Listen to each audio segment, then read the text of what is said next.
Devant les militants socialistes, François Hollande affiche un sourire de circonstance.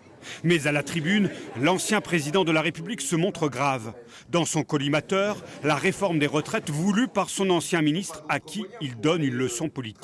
On voit bien que le risque, c'est que les extrêmes, l'extrême droite, puissent utiliser cette situation pour à la fois se plaindre du désordre et de la colère.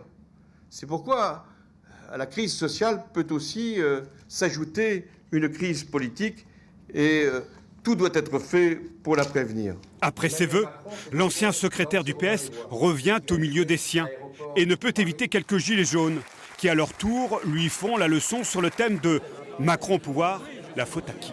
Vous l'avez mis en ministre. Oui, mais après, il s'est échappé. Il nous a balancé Macron dans les pattes.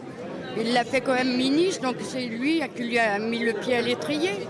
Moi, je ne comprends pas ça, on ne peut plus faire confiance. La confiance, pas question de la perdre, répondent les militants, engagés dans leur combat pour les municipales.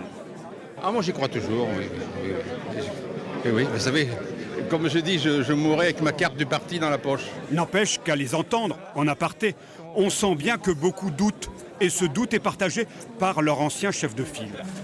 La question pour le Parti socialiste, c'est de savoir s'il est encore une force nationale. Et ça suppose d'afficher clairement son identité, de faire des propositions, de renouveler et peut-être aussi de se dépasser. Malgré tout, François Hollande leur demande à ses militants d'afficher leur couleur, celle du PS. À Tulle, cela va de soi. Ailleurs, c'est plus compliqué.